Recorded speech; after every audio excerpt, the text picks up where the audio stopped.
এখনো চিকিৎসকদের নিবিড় পর্যবেক্ষণে খালেদা জিয়ার শারীরিক পরিস্থিতি বিদেশে নেওয়ার অবস্থা নেই জানালেন মির্জা ফখরুল। মেডিকেল বোর্ডের সিদ্ধান্তে খালেদা জিয়ার বিদেশে চিকিৎসা জানালেন ডাক্তার জাহিদ। দিক নির্দেশনা দিচ্ছেন তারেক রহমান। ঢাকা আশুলিয়া উড়াল সড়কে নকশা পরিবর্তনে ব্যয় বেড়েছে 10,000 কোটি টাকা। আছে সমন্বয়হীনতা সহ ভূমি অধিগ্রহণ জটিলতা। সহকারী উপখাদ্য পরিদর্শক পদে নিয়োগ পরীক্ষার প্রশ্নপত্র ফাঁসের অভিযোগ। মোটা অঙ্কের অর্থ লেনদেন, কিছুই জানে না কমিটি। নির্বাচনী আমেজে নানা কর্মসূচিতে সরগরম মাদারীপুর 1 আসন। জামায়াতে ইসলামী আন্দোলনের প্রার্থী ঘোষণা, বিএনপির স্থগিত। বন্যা ভূমিধসে বিপর্যস্ত এশিয়ার কয়েকটি দেশ। শ্রীলঙ্কায় জরুরি অবস্থা। ইন্দোনেশিয়ায় 3 শতাধিক প্রাণহানি, আশ্রয়হীন অনেকে। এবং চট্টগ্রামে সিরিজের দ্বিতীয় টি-20তে আয়ারল্যান্ডকে 4 উইকেটে হারল বাংলাদেশ। জয় দিয়ে সিরিজ সমতা ফেরাল লিটনরা। এই অবস্থায় পড়তে না চাইলে ব্যবহার করুন Rainbow damp protector. Elastomeric emulsion থাকায় দেয়াল থাকে damp proof Rainbow Paints, colour of joy. দেখছিলেন সুপার বোর্ড সংবাদ শিরোনাম। সংবাদ সকালের সঙ্গে আছি আমি শায়লা খন্দকার। এবারে বিস্তারিত। বিএনপি চেয়ারপারসন বেগম খালেদা জিয়ার বর্তমান শারীরিক অবস্থা বিদেশ নেয়ার মতো নয় বলে জানিয়েছেন দলটির মহাসচিব মির্জা ফখরুল ইসলাম আলমগীর। এদিকে বেগম জিয়ার শারীরিক পরিস্থিতি এখনো শঙ্কামুক্ত নয় জানিয়ে হাসপাতালে ভিড় না করার আহ্বান জানিয়েছেন দলের সিনিয়র যুগ্ম মহাসচিব রুহুল কবির রিজভী। আরো জানাচ্ছেন আলী আক্কাস আকাশ। রাজধানীর এভারকেয়ার হাসপাতালে চলছে বিএনপি চেয়ারপারসন বেগম খালেদা জিয়ার চিকিৎসা। দেশি বিদেশি বিশেষজ্ঞ চিকিৎসকদের নিবিড় তত্ত্বাবধানে আছেন তিনি। শনিবার সন্ধ্যায় চেয়ারপারসনের শারীরিক অবস্থার খোঁজ খবর নিতে যান বিএনপির সিনিয়র যুগ্ম মহাসচিব রুহুল কবির রিজভী। চিকিৎসা সেবা নির্বিঘ্ন রাখতে হাসপাতাল এলাকায় ভিড় না করার আহ্বান জানান তিনি। এই হাসপাতালের সামনের রাস্তাটা এটা একটু খালি করতে হবে এবং সবাইকে অনুরোধ করব আপনারা নিজ নিজ অবস্থানে গিয়ে আপনারা আল্লাহর কাছে দোয়া করুন। এইখানে ভিড় করলে পরে এখানে চিকিৎসায় আপনার বাধা পড়বে। এদিকে গুলশান কার্যালয়ে সংবাদ সম্মেলনে চেয়ারপারসনের শারীরিক অবস্থা সম্পর্কে কথা বলেন বিএনপি মহাসচিব।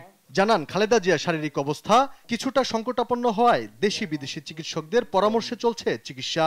তার শারীরিক অবস্থা কিছুটা সংকটাপন্ন।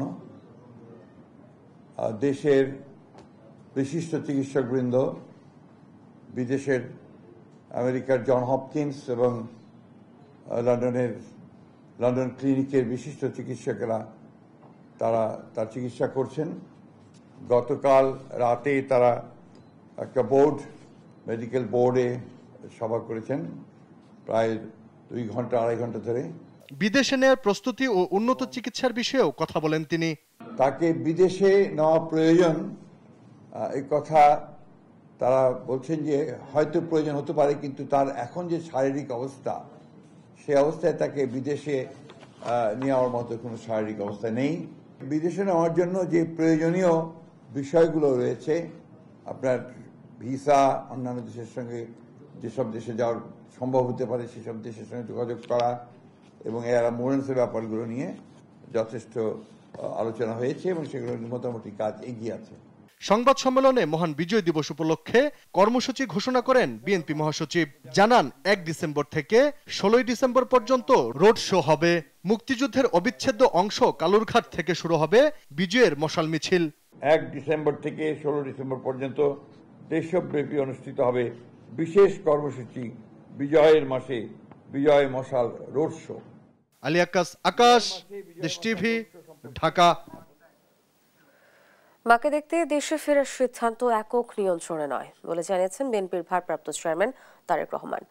আর প্রধান উপদেষ্টার প্রেস সচিব শফিকুল আলম জানান তারেক রহমানের দেশে ফেরায় কোনো বিধিনিষেধ নেই। এদিকে খালেদা জিয়াকে কারাবন্দী অবস্থায় স্লো পয়জনিং করা হয় বলে অভিযোগ করেছেন বিএনপি নেতারা। তারা বলছেন শেখ হাসিনা সবসময় খালেদা জিয়াকে পথের কাঁটা মনে করতেন। ফেরদৌস রহমানের রিপোর্ট। রাজধানীর এভারকেয়ার হাসপাতালে চিকিৎসাধীন খালেদা জিয়ার জন্য দেশবাসীর কাছে ফের দোয়া চেয়েছেন বড় ছেলে বিএনপির ভারপ্রাপ্ত চেয়ারম্যান তারেক রহমান।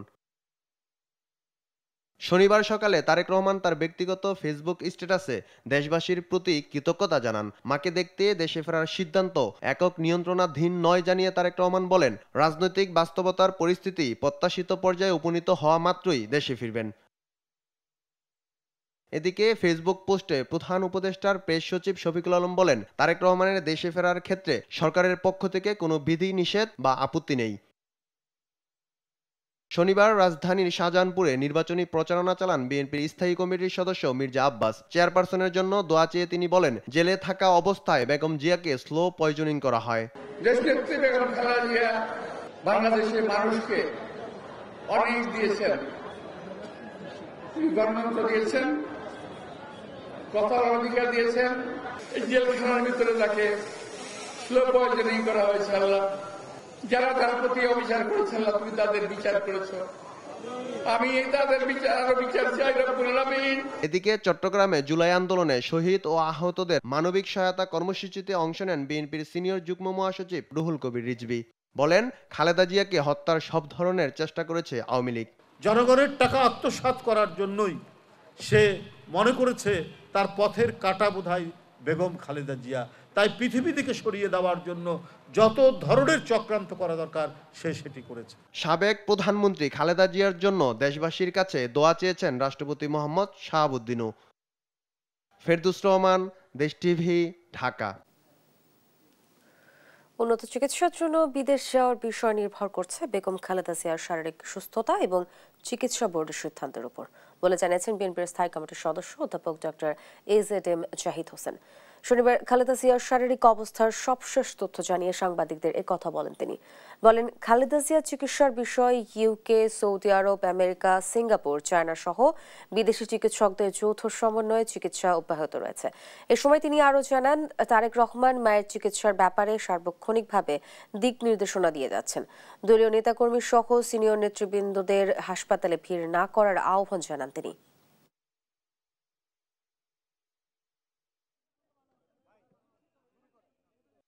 পরীক্ষা নিরীক্ষা এবং সুস্থ বোধ করায় ওনাকে প্রতিবারের ন্যায় এভার কেয়ার হসপিটালে নিয়ে আসা হয়। চিকিৎসা কার্যক্রম সার্বক্ষণিকভাবে তদারক করছেন বাংলাদেশ জাতীয়তাবাদী দলের ভারপ্রাপ্ত চেয়ারম্যান জনাব তারেক রহমান, এবং উনি সার্বক্ষণিকভাবে চিকিৎসকদের সাথে, মেডিকেল বোর্ডের সদস্যদের সাথে সমন্বয় করে চিকিৎসা কার্যক্রম যাতে কোনো অবস্থাতেই ব্যাহত না হয় সেই লক্ষ্যে উনি ওনার সার্বিক সহযোগিতা এবং দিক নির্দেশনা দিয়ে যাচ্ছেন।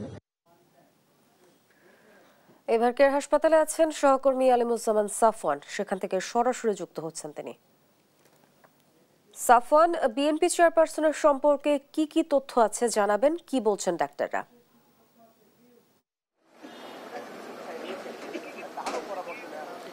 শাইলা, আমরা এই মুহূর্তে এভার কেয়ার হাসপাতালের সামনে রয়েছি এবং বিএনপি চেয়ারপারসন বেগম খালেদা জিয়ার স্বাস্থ্যের খোঁজখবর রাখছি।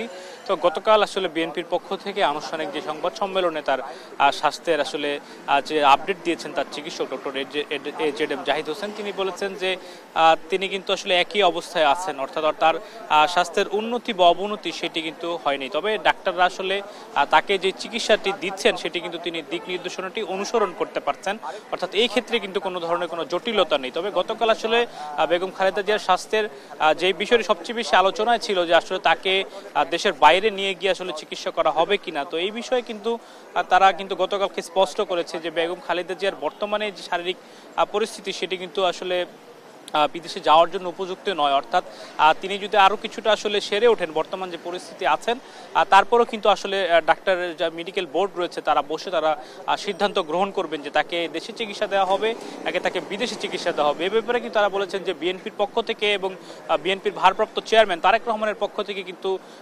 বাংলাদেশের বাইরে বিভিন্ন হাসপাতালের সঙ্গে কিন্তু আসলে যোগাযোগ রাখা হয়েছে এবং তাকে নেওয়ার ব্যাপারে সব ধরনের প্রস্তুতিও কিন্তু বিএনপির পক্ষ থেকে নেওয়া আছে। তবে তার ব্যক্তিগত চিকিৎসক ডক্টর ডক্টর জাহিদ হাসান যেটি আমাদেরকে জানিয়েছেন যে বাংলাদেশের এই এভারকেয়ার হাসপাতালেই কিন্তু তার সর্বোচ্চ চিকিৎসা দেওয়ার জন্য সারা বিশ্বের যেই মান চিকিৎসা সেই মানের চিকিৎসা তাকে এখানে দেওয়ার জন্য যত ধরনের প্রস্তুতি প্রয়োজন সেগুলো কিন্তু তারা এখানে রেখেছেন এবং তার মেডিকেল বোর্ডে কিন্তু শুধুমাত্র বাংলাদেশি চিকিৎসকরাই নয় আর বাইরে থেকেও কিন্তু বিভিন্ন দেশ থেকে চিকিৎসকরা এসেছেন এবং তাদের পরামর্শেই কিন্তু বেগম খালেদা জিয়া এই মুহূর্তে চিকিৎসা নিচ্ছেন। তো দেশবাসীর কাছে কিন্তু বরাবরই কিন্তু বিএনপির পক্ষ থেকে দোয়া চাওয়া হচ্ছে, অর্থাৎ খালেদা জিয়ার অবস্থার যে অবনতির দিকে আসলে যাচ্ছিল সেটি কিন্তু এমনটা আর এখন নেই এবং বিএনপির পক্ষ থেকে কিন্তু এটাই বলা হচ্ছে যে তিনি কিন্তু ধীরে ধীরে আসলে যাতে সময়ের সঙ্গে সঙ্গে কিন্তু তিনি আসলে সেরে উঠছেন। তবে আমরা এখন পর্যন্ত অপেক্ষায় আছি, আজকে আসলে সকালে এখন পর্যন্ত বিএনপির পক্ষ থেকে নতুন করে কোনো আপডেট আমাদেরকে এখনো জানা হয়নি।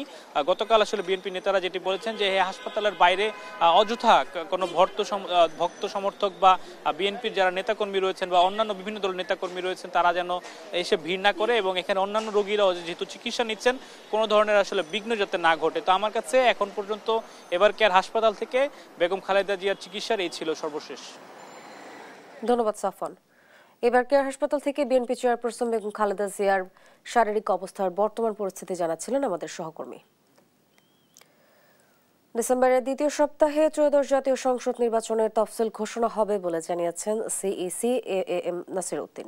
শনিবার সকালে রাজধানীর শেরেবাংলা নগর সরকারি বালিকা উচ্চ বিদ্যালয়ে মক ভোটিং পরিদর্শনে গিয়ে এমন মন্তব্য করেন তিনি। সিইসি বলেন, অনুমান নির্ভর নয়, বাস্তবতার নিরিখে একসঙ্গে 2 ভোটের প্রস্তুতি হিসেবেই মক ভোট আয়োজন করা কমিশন। আরও জানাচ্ছেন জুনায়েদ আল হাবিব। ভোটারদের দীর্ঘ লাইন, ভোট কেন্দ্রে উৎসব মুখর পরিবেশ, নিরাপত্তায় সতর্ক অবস্থানে আইন শৃঙ্খলা রক্ষাকারী বাহিনীর সদস্যরা।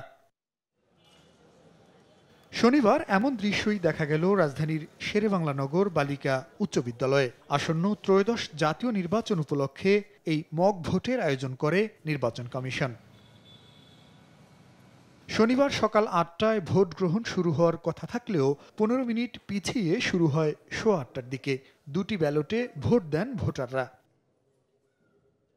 একই সঙ্গে 2 ভোট নিয়ে মিশ্র প্রতিক্রিয়া দেখা যায় ভোটারদের মধ্যে। কেউ স্বাচ্ছন্দ্যে ভোট দিতে পারলেও অনেকেই পড়েছেন বিড়ম্বনায়। কিছু না জেনেই গণভোটে হা না ভোট দিয়েছেন তারা। এটা খুবই সহজ একটা প্রক্রিয়া, এটা নিয়ে বিভ্রান্ত ছড়ানোর কিছু নাই। সাদাটা আমি দিছি ঠিক মতো, কিন্তু গোলাপিটা আমার জানতে হবে, জিনিসটা জানতে হবে যে কি জিনিসটা হ্যাঁ না না, গণভোটটা যেটাকে বলে। হ্যাঁ না ভোটে ওখানে কিছু বিষয় ছিল যেগুলো পড়তে কিছুটা সময় লেগেছে। যাই তো ভিতরে, পরে দেখা যাবে কি মনে যেটা চায়। গণভোট কিরকম? আচ্ছা, এটা জানেন না যে হা না ভোট, এটা শুনছেন? হা না শুনলাম, এখন যে হা না আছে। হাতে দিলে কি ভোট, নাতে দিলে কি ভোট, এটা বলেন তো। এদিকে মক ভোট পরিদর্শনে এসে প্রধান নির্বাচন কমিশনার জানান, সংসদ নির্বাচন ও গণভোট একই দিনে অনুষ্ঠিত হবে, তাই পুরো প্রক্রিয়ার অভিজ্ঞতা ঝালাই করতে এই ভোটের আয়োজন করেছে কমিশন। আমরা অনুমানের ভিত্তিতে কোনো আগাতে চাই না, আমরা বাস্তবতার ভিত্তিতে আগাতে চাই, বাস্তব অভিজ্ঞতার ভিত্তিতে আগাতে চাই, প্র্যাকটিক্যালি দেখে এবং আজকে একদম রিয়েল টাইম অ্যাসেসমেন্ট করে দেন আমরা নেক্সট প্ল্যানিংটা করব। সিইসি বলেন, জাতিকে দেয়া একটি অবাধ ও গ্রহণযোগ্য ভোট আয়োজনের প্রতিশ্রুতি বাস্তবায়নে সর্বাত্মক প্রস্তুতি গ্রহণ করেছেন তারা। ডিসেম্বরের দ্বিতীয় সপ্তাহেই ত্রয়োদশ জাতীয় নির্বাচনের তফসিল ঘোষণা করা হবে বলে জানান তিনি। ওভারঅল এনভায়রনমেন্ট ফর পুলিং এটা আমরা ইনশিওর করবো ইনশাল্লাহ, উইল ইনশিওর। তফসিল হোপফুলি আমরা যেটা আশা করছি দ্বিতীয় সপ্তাহে হবে ডিসেম্বরের। মক ভোটে 500 ভোটারের মধ্যে নির্ধারিত সময়ে 352 জন ভোটার তাদের ভোটাধিকার প্রয়োগ করেছেন বলে জানান প্রিজাইডিং কর্মকর্তা। জুনায়েদ আল হাবিব, দেশ টিভি, ঢাকা। ধীরে ধীরে দৃশ্যমান হচ্ছে ঢাকা আশুলিয়া এলিভেটেড এক্সপ্রেসওয়ের নির্মাণ কাজ, কিন্তু এতে বাধা হয়ে দাঁড়িয়েছে প্রকল্পের ভূমি অধিগ্রহণ, ইউটিলিটি হস্তান্তর এবং ঢাকা এলিভেটেড এক্সপ্রেসওয়ের নির্মাণ কাজ। বিশেষজ্ঞরা বলছেন, প্রকল্পটি বাস্তবায়নে বিলম্ব হলে মানুষের দুর্ভোগ বাড়বে। এদিকে নকশা পরিবর্তনের কারণে ব্যয় বেড়েছে প্রায় 10,000 কোটি টাকা। প্রকল্প বাস্তবায়নে নানা চ্যালেঞ্জের মুখে পড়তে হচ্ছে উল্লেখ করে সংশ্লিষ্ট কর্মকর্তারা জানিয়েছেন, চ্যালেঞ্জ মোকাবেলা করেই কাজ এগিয়ে নিয়ে যাচ্ছেন। মোখলেসুর রহমান নয়নের ক্যামেরায় ঝর্ণা রায়ের রিপোর্ট। রাজধানীর যানজট কমিয়ে মানুষকে স্বস্তি দিতে ঢাকা এলিভেটেড এক্সপ্রেসওয়ে প্রকল্প গ্রহণ করা হয়। সরকারি বেসরকারি অংশীদারিত্ব পিপিপি মডেলে গ্রহণ করা প্রকল্পটি জমি অধিগ্রহণ, নকশা জটিলতা আর বিনিয়োগকারীদের মধ্যে বিরোধে কয়েক দফা সময় বাড়িয়েও প্রকল্পের কাজ শেষ করা যায়নি। এরই মধ্যে শুরু করা হয় ঢাকা আশুলিয়া এলিভেটেড এক্সপ্রেসওয়ের নির্মাণ কাজ। একই জটিলতায় পড়েছে এ প্রকল্পটিও। প্রকল্প সংশ্লিষ্টরা জানিয়েছেন, নতুন করে নকশায় বাড়তি ভূমি অধিগ্রহণের বিষয় যুক্ত হওয়ায় বেড়েছে ব্যয়। প্রকল্প পরিচালক জানিয়েছেন, এটি বড় এবং গুরুত্বপূর্ণ প্রকল্প। শুরু থেকে অনেক চ্যালেঞ্জ নিয়েই কাজ এগোচ্ছে। গত জুন মাসে আমরা এই টাকাও দিয়ে দিয়েছি জেলা প্রশাসককে এবং অলরেডি আমরা 80% জমিও বুঝে পেয়েছি। আপনি জানেন যে এখানে 33 কেভি এবং 11 কেভি লাইন, এই লাইনগুলো এই এলাকার কলকারখানা এবং ফ্যাক্টরি অধ্যুষিত একটা এলাকা, অনেক ব্যয়বহুল জায়গা, অনেক এটা কম্পেনসেশন অনেক বেশি দিতে হয়। তো সে কারণে আমরা এই ইলেকট্রিক তারগুলোকে জমি অধিগ্রহণ করে করতে পারিনি, অনেক টাকা বেশি লেগে যাবে। সে কারণে আমরা এটাকে পল্লী বিদ্যুতের সাথে আলোচনা করে আমরা আন্ডারগ্রাউন্ড করে এইচডিডি পদ্ধতিতে এটা কাজ করতেছি। এদিকে বিমানবন্দর এলাকায় নিজেদের জায়গাও বুঝে পায়নি প্রকল্প কর্তৃপক্ষ, যে কারণে এই অংশে কাজ শুরু করতে পারেনি। বিশেষজ্ঞরা বলছেন, সময়মতো কাজ শেষ করতে না পারলে ঢাকা এলিভেটেড এক্সপ্রেসওয়ের মতো এ প্রকল্পটিও ঝুলে যাবে। যেহেতু একটা প্রজেক্টের উপর ডিপেন্ড করে আরেকটা প্রজেক্ট নেওয়া হয়েছে, সেই ঢাকা আশুলিয়া এলিভেটেড এক্সপ্রেসওয়ের ফেটটা ডিপেন্ড করবে হলো ঢাকা এলিভেটেড এক্সপ্রেসওয়ের টাইমলি সাকসেসফুল কমপ্লিশনের উপরে, যেটার কোনো লক্ষণ দেখা যাচ্ছে না। আখেরে না দুইটা প্রজেক্টই সিক হয়ে যায়, কারণ একটা ট্রাফিক আরেকটা নিয়ে যাবে, ধারাবাহিকভাবে সে সার্ভিসটা দিত। ধারাবাহিকতায় যদি ছেদ পড়ে যায়, ব্রেক পড়ে যায়, তাহলে কিন্তু পরের প্রজেক্টটাও ফিনান্সিয়ালিও ভায়াবল হবে না এবং আমাদের ফাংশনালও হবে না। প্রকল্পের নথি অনুযায়ী ঢাকা আশুলিয়া উড়াল সড়কের দৈর্ঘ্য 24 কিলোমিটার। এতে প্রাথমিক ব্যয় 17.5 কোটি টাকা ধরা হলেও নকশা পরিবর্তনে ব্যয় আরও 10,000 কোটি টাকা বেড়েছে। ঝর্ণা রায়, দেশ টিভি, ঢাকা।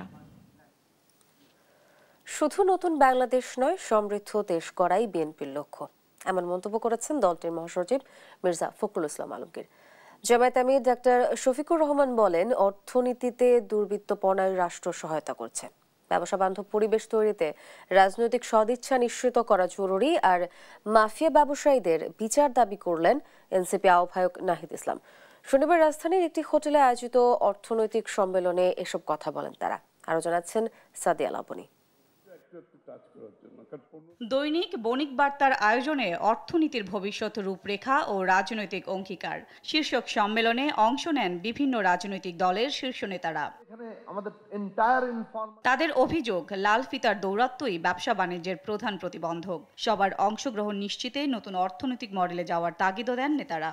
লাইসেন্স করতে গিয়ে যদি তাকে দৌড়াতে হয়, ঘুষ দিতে হয়, হয়রানির শিকার হতে হয়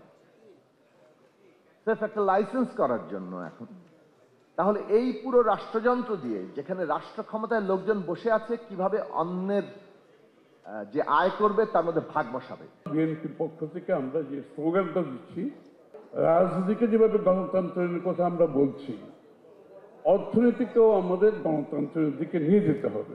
নানা বৈষম্য এবং অর্থনৈতিক মুক্তির আকাঙ্ক্ষা থেকেই গণ অভ্যুত্থানের সূচনা বলে মন্তব্য করেন এনসিপি আহ্বায়ক নাহিদ ইসলাম। বলেন, ফ্যাসিস্ট বন্দোবস্ত পাল্টে নতুন অর্থ ব্যবস্থা গড়ে তুলতে হবে। আমরা যদি আবারও দেখি যে আগামী আমলে নানা ধরনের দরবেশ তৈরি হচ্ছে, নানা ধরনের মাফিয়া শ্রেণী তৈরি হচ্ছে, তাহলে কিন্তু আমাদের অর্থনীতির কোনো পরিবর্তন হবে না। এবং বিগত আমলের যারা মাফিয়া রয়েছে তাদেরকে কিন্তু আমরা বিচারের আওতায় এখন আনতে পারি না। আর অর্থনৈতিক দুর্বৃত্তায়নে রাষ্ট্রের সহায়তার অভিযোগ তোলেন জামায়াতের আমির ডাক্তার শফিকুর রহমান। রাজনৈতিক সদিচ্ছা জরুরি উল্লেখ করে তিনি বলেন, বৈপ্লবিক নয়, যৌক্তিক পরিবর্তনে ঐক্যবদ্ধ হতে হবে। আমাদের যা হবার হয়ে গেছে, এখন শুধু আমরা আগামী জেনারেশনের জন্য ভালো কিছু করব। বিপ্লবী পরিবর্তন নয়, বরঞ্চ যৌক্তিক পরিবর্তনের দিকে দেশটাকে যাতে সবাই মিলে নিতে পারি, ইউনাইটেডলি, আমি সবাইকে আহ্বান জানাবো। সমৃদ্ধ বাংলাদেশ গড়াই বিএনপির লক্ষ্য বলে মন্তব্য করেন বিএনপি মহাসচিব মির্জা ফখরুল ইসলাম আলমগীর। বলেন, লুটপাটকারীদের শাস্তি হলেও প্রতিষ্ঠান সচল রাখতে হবে। লুটপাট করে নিয়ে চলে গেছেন, তাদেরকে ধরেন, তাদেরকে শাস্তি দেন।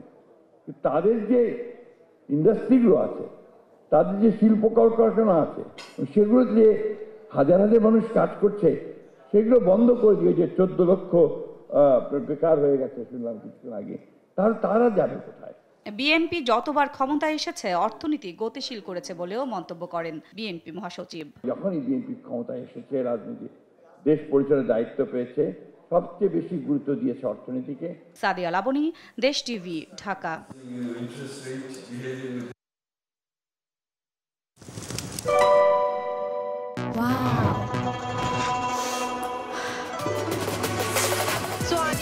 Thailand. Time for Thailand. Time for Tom Yum. Introducing Doodles. Tom Yum Shrimp Noodles. Doodles খান নাই তো noodles খান নাই। এবার ফাঁস হলো সহকারী উপখাদ্য পরিদর্শক পদের লিখিত পরীক্ষার প্রশ্নপত্র। শনিবার সকালে পরীক্ষা হলেও শুক্রবার রাতেই পরীক্ষার প্রশ্নপত্র মোটা অঙ্কের অর্থের বিনিময়ে ফাঁস করে একটি চক্র, যার তথ্য হাতে পেয়েছে দেশ টিভি। যদিও প্রশ্ন ফাঁসের বিষয়ে কিছুই জানে না পরীক্ষা কমিটি। টিআইবির নির্বাহী পরিচালক ডক্টর ইফতেখারুজ্জামান বলেন, ব্যক্তি পরিবর্তন হলেও অনৈতিক চর্চা পাল্টায়নি। শাহাদাত নিশাদের অনুসন্ধানে বিস্তারিত। শনিবার সকাল 10টায় অনুষ্ঠিত হয় খাদ্য অধিদপ্তরের আওতায় সহকারী উপখাদ্য পরিদর্শক পদের লিখিত পরীক্ষা। 18 জেলায় খাদ্য অধিদপ্তরের 25টি ক্যাটাগরির 1791টি শূন্য পদে জনবল নিয়োগের লক্ষ্যে পঞ্চম পর্যায়ে সহকারী উপখাদ্য পরিদর্শক গ্রেড 15 পদে নিয়োগের বাছাই পরীক্ষা অনুষ্ঠিত হয়। কিন্তু পরীক্ষার আগেই ওঠে প্রশ্ন ফাঁসের অভিযোগ জানিয়ে সামাজিক যোগাযোগ মাধ্যমেও নেটিজেনদের মাঝে তৈরি হয় সমালোচনার ঝড়। দেশ টিভির হাতে আসে প্রশ্ন ফাঁসের তথ্য প্রমাণ। সকাল 10টায় পরীক্ষা শুরুর সময় হলেও একটি হোয়াটসঅ্যাপ গ্রুপে তা চলে আসে সকাল 7টার মধ্যে। পরীক্ষা শেষে মূল প্রশ্নের সঙ্গে আমরা এবার যাচাই করে দেখি ফাঁস হওয়া সেই প্রশ্নের কতটা মিল রয়েছে।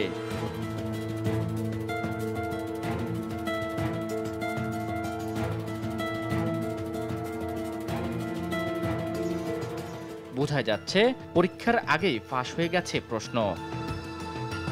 হোয়াটসঅ্যাপে যিনি ফাঁসকৃত প্রশ্ন দিয়েছেন আমরা যোগাযোগ করি তার সঙ্গে। ফেসবুকে দেখছিলাম তো, টাইমলাইনে ভরতেছিলাম তো, হাতের লেখা তো অতটা গুরুত্ব দেই নাই। পরে আমি ভাবলাম যে দেখি যদি কারো কমন করে, পরে এখন দেখতেছি এটা একটা ভাইরালের মতো। সামাজিক যোগাযোগ মাধ্যমে অনেকেই বলছেন টাকার বিনিময়ে পরীক্ষার আগেই ফাঁস হয়ে গেছে প্রশ্ন। তবে এ নিয়ে কিছু জানে না খাদ্য অধিদপ্তর। সহকারী উপখাদ্য পরিদর্শক পরীক্ষা সুষ্ঠুভাবে সমাধানের লক্ষ্যে 28 নভেম্বর থেকে 30 নভেম্বর দায়িত্ব পালনের জন্য একটি টিম গঠন করে খাদ্য অধিদপ্তর। সেই টিমের দায়িত্বে থাকা অতিরিক্ত পরিচালক ইকবাল বাহার চৌধুরী দেশ টিভিকে জানান, আজকের পরীক্ষা সংক্রান্ত বিষয়ে কিছুই জানেন না তিনি। আমি একটা ওই যে আপনার সরকারি একটা কর্মশালায় আসছি আর কি, আজকে থেকে কালকে 2 দিন। এই 2 দিনে আমি আসছি, এটা ওইখানে এঙ্গেজ আছি। তো আমি আসলে ডিটেইলস জানি না এই বিষয়ে, আমি আপনার কাছে প্রথম শুনলাম। তবে এ নিয়ে টিআইবির নির্বাহী পরিচালক ডক্টর ইফতেখারুজ্জামান বলেন, ব্যক্তি পরিবর্তন হলেও এখনো সিস্টেমের পরিবর্তন হয়নি। অনুসন্ধান সাপেক্ষে পুরো চক্রকে বের করে এমন শাস্তির আওতায় আনতে হবে যেন ভবিষ্যতে প্রশ্ন ফাঁসের মতো ঘটনা না ঘটে। অনেকেরই প্রত্যাশা ছিল, আমাদের সকলেরই প্রত্যাশা ছিল যে কর্তৃত্ববাদের পতন হবে, নতুন বাংলাদেশ, সেখানে এই ধরনের বিষয় থাকবে না। কিন্তু ব্যক্তির পরিবর্তন আর চর্চার পরিবর্তন সম্পূর্ণ আলাদা জিনিস। অনুসন্ধান সাপেক্ষে যারা জড়িত তাদেরকে চিহ্নিত করে জবাবদিহিতা আনতে পারে, তাহলে এটা নিয়ন্ত্রণ করা সম্ভব। এবং এখনই সময় সেটা দৃষ্টান্ত স্থাপন করা, যাতে ভবিষ্যতে করে সেটা না হয়। 1791টি পদের বিপরীতে এই পরীক্ষায় 6,11,000 আবেদনকারীর পরীক্ষা নিতে খাদ্য অধিদপ্তর ব্যয় দেখিয়েছে 6,42,00,000 টাকা। শাহাদাত নিশাদ, দেশ টিভি, ঢাকা।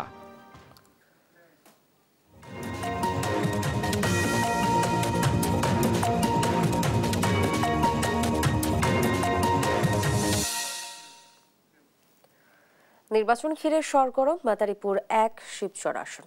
এই আসনে এরই মধ্যেই জামায়াতে ইসলামী আন্দোলন প্রার্থী ঘোষণা করেছে, আর বিএনপি প্রার্থীর নাম ঘোষণা দিলেও একদিন পরই তা স্থগিত করে। সম্ভাব্য সব প্রার্থীর গণসংযোগ সহ বিভিন্ন কর্মসূচিতে সরগরম এই আসন। তবে ভোটাররা বলছেন যোগ্যতার মাপকাঠি বিবেচনা করেই প্রতিনিধি নির্বাচন করবেন তারা। শিবশঙ্কর রবিদাসের রিপোর্ট, জানাচ্ছেন ফারজানা আফরোজ টুম্পা। একটি পৌরসভা ও 18টি ইউনিয়ন নিয়ে মাদারীপুর এক শিবচর আসন। নির্বাচনের সময় ঘোষণার পর থেকেই এ আসনে বইছে নির্বাচনী হাওয়া। চায়ের দোকান থেকে শুরু করে সব জায়গায় এখন শুধুই ভোট নিয়ে আলোচনা। উপজেলা বিএনপির আহ্বায়ক কমিটির সদস্য কামাল হোসেন মোল্লাকে প্রার্থী হিসেবে ঘোষণা দিলেও একদিন পর অনিবার্য কারণ দেখিয়ে তা স্থগিত করে বিএনপি। এরপর আবারও নতুন উদ্যমে শুরু হয়েছে মনোনয়ন প্রত্যাশীদের দৌড়ঝাঁপ। মাঠে রয়েছে ডজন খানেক নেতা। ধানের শীষ নিয়ে জয়যুক্ত হলে শিবচরের আইন শৃঙ্খলা, শিক্ষাগত মান উন্নতি, শিবচর শহরকে আরো আধুনিকায়ন করা, প্রতিহিংসা যে রাজনীতি এতদিন ছিল সেইগুলো দূর করব। মনে হয় বিএনপি আমাকে শেষ পর্যন্ত নমিনেশন দেবে, যে আমার কাছে ক্ষমতা দেয় কোনো খারাপ কাজে ব্যবহার হবে না। সবচেয়ে বড় সমস্যা হচ্ছে মাদক। আমি চেষ্টা করব প্রথমে এটাকে 100% নির্মূল করতে। জনগণের সমর্থন, সাধারণ জনগণের সমর্থন, আমি বিভিন্ন জায়গায় বিভিন্ন ইউনিয়নে গেছি, তাদের মধ্যে যে সাড়া দেখছি সেই সাড়াতে আমি নিঃসন্দেহে আল্লাহর ভরসা করে বলতে পারি যে আমি জয়যুক্ত হব। আমার সামর্থ্যের সবটুকু দিয়ে কাজ করার অঙ্গীকার নিয়েই আমি বাংলাদেশ জাতীয়তাবাদী দল চর উপজেলায় মাদারীপুর 1 আসনে আমি বিএনপির মনোনয়ন প্রত্যাশী। জামাত ও ইসলামী আন্দোলন দলীয় প্রার্থীর নাম ঘোষণা করেছে। বাংলাদেশ জামাত ইসলামী আগামী দিনে এদেশে সুশাসন প্রতিষ্ঠার জন্য এবং সমস্ত অনিয়ম দূর করার জন্য কাজ করে যাচ্ছে এবং এই প্রতিজ্ঞা নিয়েই সামনে এগোচ্ছে। আমি চেষ্টা করব যাতে এই শিবচরকে মাদক মুক্ত শিবচর গঠন করা যায়। শিবচরে অনেক বেকার ছেলেপেলেদেরকে কর্মসংস্থানের ব্যবস্থা করব। শিবচরে কোনো চাঁদাবাজি হতে দিব না। এদিকে দীর্ঘদিন পর ভোটাধিকার ফিরে পেয়ে ভোট দিতে মুখিয়ে রয়েছেন ভোটাররা। তাদের দাবি নির্বাচন যেন অবাধ ও সুষ্ঠু হয়। আমরা চাচ্ছি একজন সৎ, যোগ্য, যে সবসময় বিপদ আপদে আমাদের পাশে থাকবে, শিবচরকে মাদক মুক্ত করবে, সন্ত্রাস মুক্ত করবে, চাঁদাবাজ মুক্ত করবে। যিনি সৎ, মেধাবী এবং শিবচরের উন্নয়নমূলক কাজের সাথে সম্পৃক্ত থাকবেন, জনগণের কথা ভাববেন, এদেশের গরিবের উন্নয়নের দিকে দেখবে, ভালো কাজ করবে, রোডঘাট করবে, তাকেই আমরা ভালো একজন ব্যক্তিকে বেছে আমরা ভোট দেব। সুন্দর নির্বাচন উপহার দিতে সব প্রস্তুতি নেওয়া হয়েছে বলছেন নির্বাচন কর্মকর্তা। জাতীয় সংসদ নির্বাচনের পথে অগ্রগামী আছি। আইন শৃঙ্খলা পরিস্থিতি মোটামুটি ভালোই আছে। গোয়েন্দা সংস্থা এবং আইন শৃঙ্খলা রক্ষাকারী বাহিনীর সাথে সমন্বয়ের মাধ্যমে পরবর্তী কার্যক্রম গ্রহণ করা হবে। 332.90 বর্গ কিলোমিটার আয়তনের মাদারীপুর 1 আসনে মোট ভোটার 3,20,944 জন। ফারজানা আফরোজ টুম্পা, নিউজ ডেস্ক, দেশ টিভি। দেখছেন সংবাদ সকাল। স্কিন কোটেড ইনসুলেশন আগুন প্রতিরোধী, তাই ড্রিম হাউস স্কুল প্রজেক্ট হোক বা লাইফ প্রজেক্ট, সব রাখে সর্বাধিক নিরাপত্তায় সব সময়। বিজলি কেবলস, নিরাপদ আজীবন।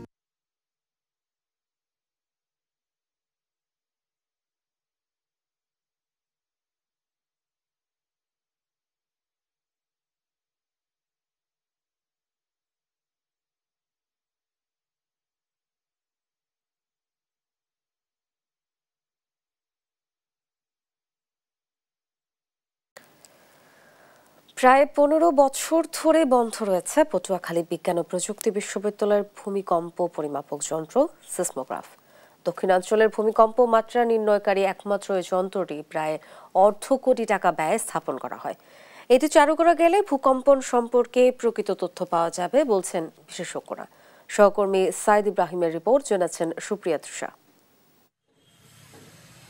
2010 সালের অক্টোবরে ঢাকা বিশ্ববিদ্যালয়ের ভূতত্ত্ব বিভাগের তত্ত্বাবধানে পটুয়াখালী বিজ্ঞান ও প্রযুক্তি বিশ্ববিদ্যালয় ক্যাম্পাসে এ যন্ত্রটি স্থাপিত হয়। একাডেমিক ভবনের আন্ডারগ্রাউন্ডে ইন্টারনেটের পূর্ণাঙ্গ সংযোগ সহ ভূকম্পন পরিমাপক যন্ত্রটি চালু করা হলেও 1 বছর না যেতেই নষ্ট হয়ে যায়। 24 ঘন্টা এ যন্ত্রে মনিটর করা হলে ভূমিকম্প সম্পর্কে প্রকৃত তথ্য পাওয়া সম্ভব বলছেন শিক্ষার্থীরা। প্রায় 15 বছর যাবত ধরে এই ভূমিকম্প পরিমাপক যন্ত্রটি প্রায় অকেজয় হয়ে রয়েছে এবং এটি প্রায় $1.5 কোটি দিয়ে স্থাপন করা হয়েছিল, কিন্তু তার বর্তমান কোনো কার্যক্রম আমরা লক্ষ্য করতে পারছি না। আকুয়ার ইঞ্জিনিয়ারিং নামে আমাদের একটা কোর্স রয়েছে এই সেমিস্টারে। এই মেশিনটি অকেজো হওয়ার কারণে আমরা প্র্যাকটিক্যালি এটার নলেজটা নিতে পারতেছি না এবং আমাদের রিসার্চের জন্য যে ডাটা বা অ্যানালাইসিস করা প্রয়োজন সেটা আমরা এখান থেকে পাচ্ছি না, যার কারণে আমরা এটা একটা গ্যাপ হিসেবে ধরতে পারি। ডিজিটাল একটা ভূমিকম্প পরিমাপ করার মতন একটা মেশিন যদি বসানো হয় তাহলে আমার মনে হয় আমরা সেটা আগাম বা আমরা জানতে পারবো যে এখানে ভূমিকম্প হওয়ার সম্ভাবনা আছে বা হচ্ছে, সেটা সম্পর্কে আমাদেরকে পড়ানো হয়। আমরা বই থেকেই কেবল পড়ি, তো আমরা শুধু বইয়ের নলেজটাই আমাদের আছে। তো এটা যে প্র্যাকটিক্যালি কিভাবে আমরা কাজে লাগাবো, এটা কিভাবে আইডেন্টিফাই করব, কিভাবে ইন্টেন্সিটি মাপবো, ম্যাগনিটিউড মাপবো, এগুলো আসলে আমরা মানে প্র্যাকটিক্যালি কিছুই শিখতে পারছি না। তাই আমাদের দাবি একটাই, যেটা আবার পুনর্নির্মাণ করা হোক। যন্ত্রটি সচল করা গেলে গবেষণার কাজেও লাগবে বলছেন শিক্ষকরা।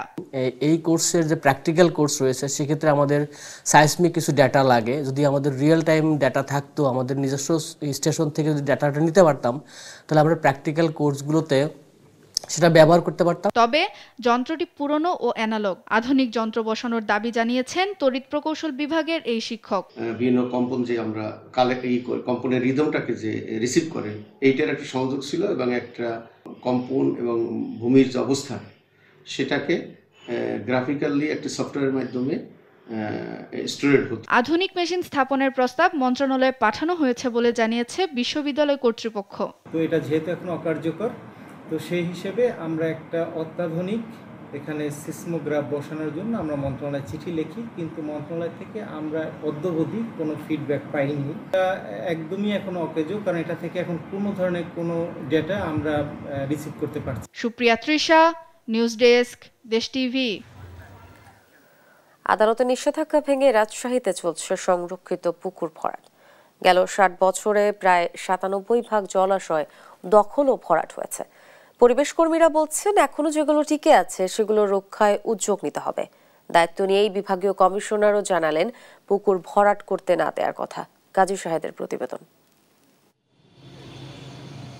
রাজশাহীকে একসময় বলা হতো পুকুরের নগরী। এখন সেই পুকুর নেই, মানুষের লোভের থাবায় ভরাট হয়েছে, গড়ে উঠেছে ইমারত। রাজশাহীর পুকুর জলাশয় নিয়ে গবেষণা করে হেরিটেজ রাজশাহী নামের একটি প্রতিষ্ঠান। তাদের তথ্য বলছে, প্রতি 10 বছরে জেলায় জলাশয়ের সংখ্যা কমেছে 16.8% হারে। কাগজে কলমে যেগুলো টিকে আছে সেগুলোও ঝুঁকিতে। যেন আর একটা পুকুরও জলাশয় ভরাট না হয়, সেই জন্য 2010-এ আমি রিট করেছিলাম। তো এরপরে বেশ কয়েক বছর তৎপর ছিলেন, সব ডিপার্টমেন্ট তৎপর ছিলেন, কিন্তু আবারও যে কে সেই হয়ে গেল। এখানে আপনার সরকারি পুকুর, যেটা খাস খতিয়ানভুক্ত পুকুর, সেটা ছিল 48টা। সেই 48টা পুকুরেরও কিন্তু প্রায় 9টা পুকুর ভরাট হয়েছে আপনার সরকারি প্রয়োজনে, আর 9টা পুকুর ভরাট হয়েছে অবৈধ প্রাইভেট পুকুর বা ব্যক্তিগত পুকুর। সেই পুকুরগুলোরও কিন্তু গত 2000 সাল থেকে আজকে 2025 সাল পর্যন্ত ব্যাপক পরিমাণে পুকুর ভরাট হয়েছে। ব্যক্তি উদ্যোগের পাশাপাশি সরকারি উদ্যোগেও ভরাট হয়েছে পুকুর। বিশাল আকৃতির পুকুর সৌন্দর্য বর্ধনের নামে করা হয়েছে চৌবাচ্চা। পরিবেশ কর্মীরা বলছেন, এসব পুকুর উদ্ধার করার পাশাপাশি যেগুলো এখনো টিকে আছে সেগুলো রক্ষায় উদ্যোগ নিতে হবে। রাজশাহীর যে পুকুরগুলো রয়েছে, আমরা 952টি পুকুরের তালিকা জানি, 953টি পুকুর। এই পুকুরগুলো যখন সংরক্ষিত হবে এবং পুনরুদ্ধার হবে, আমরা রাজশাহীর যে একটা পরিবেশ, ন্যাচারাল পরিবেশ, সেই পরিবেশটা ফিরে আসবে এবং রাজশাহী যেটা বাসযোগ্য নগরী, সবুজ নগরী, আমরা সেই নিশ্চয়তা পাবো। যে এখানে রাজনৈতিক ব্যক্তিত্ব যারা নেতৃত্ব দিয়েছে, তাদের সময় রাতারাতি যে সমস্ত পুকুর ভরাট হয়ে গেছে এবং দখল করে নিয়েছে, অবশ্যই সেই সমস্ত পুকুর উদ্ধার করতে হবে।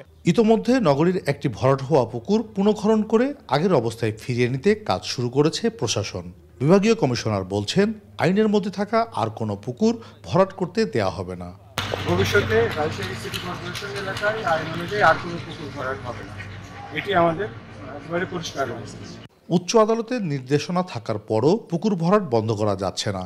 তবে প্রশাসনের নতুন উদ্যোগে আশার আলো দেখছেন পরিবেশ কর্মীরা। কাজী শাহেদ, দেশ টিভি, রাজশাহী। যশোরে যাত্রীবাহী বাসের সঙ্গে মোটরসাইকেলের ভয়াবহ সংঘর্ষে 2 ব্যক্তি নিহত হয়েছেন। শনিবার রাত আনুমানিক 8টার দিকে সদর উপজেলার জগহাটি যশোর চৌগাছা সড়কে এই দুর্ঘটনা ঘটে। স্থানীয়রা জানান, ইব্রাহিম ও সেলিম মোটরসাইকেলে যশোর জেনারেল হাসপাতালে রোগী দেখতে যাচ্ছিলেন।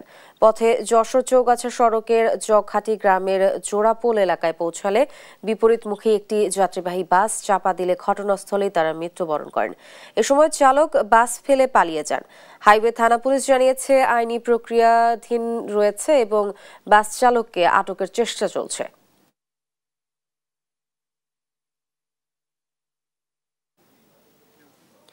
চুয়াডাঙ্গার জীবননগর উপজেলার গয়েশপুর সীমান্তে ভারতীয় সীমান্তরক্ষী বাহিনীর গুলিতে শহীদুল ইসলাম নামে এক যুবক নিহত হয়েছেন। শনিবার বিকাল 4টার দিকে এ ঘটনা ঘটে। এলাকাবাসী জানায় বিকেলে শহীদুল ইসলাম সহ 5-6 জন বাংলাদেশি গয়েশপুর সীমান্তের 70 নম্বর মেইন পিলারের কাছে দিয়ে ভারতের অভ্যন্তরে অবৈধভাবে প্রবেশ করে। এ সময় 32 বিএসএফ এর টহলরত সদস্যরা তাদের লক্ষ্য করে গুলি ছোড়ে। গুলিতে শহীদুল ইসলাম গুলিবিদ্ধ হয়ে নিহত হন। পরে শহীদুলের মরদেহ নিয়ে গেছে বিএসএফ। বিজিবির মহেশপুর 58 ব্যাটালিয়নের অধিনায়ক লেফটেন্যান্ট কর্নেল রফিকুল আলম ঘটনার সত্যতা স্বীকার করে জানান, মরদেহ ফেরত চেয়ে বিএসএফ এর সঙ্গে যোগাযোগ চলছে।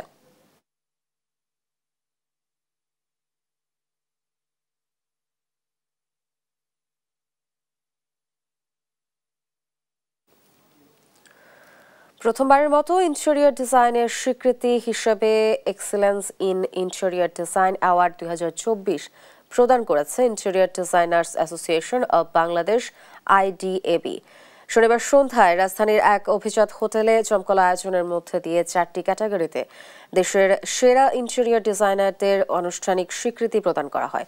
এ সময় অনুষ্ঠানে প্রধান অতিথি ছিলেন আর্কিটেক্ট শামসুল ওয়ারেস। এছাড়া বিশেষ অতিথি হিসেবে উপস্থিত ছিলেন বাংলাদেশ স্থপতি ইনস্টিটিউটের সভাপতি স্থপতি ডক্টর আবু সাইদ এম আহমেদ, স্থাপত্য অধিদপ্তরের প্রধান স্থপতি মোহাম্মদ আসিফুর রহমান ভুইয়া এবং বুয়েটের স্থাপত্য বিভাগের প্রধান ডক্টর SM নাজমুল ইমাম সহ অন্যান্যরা। এই বছরে 3 জনকে পুরস্কৃত করা হয়।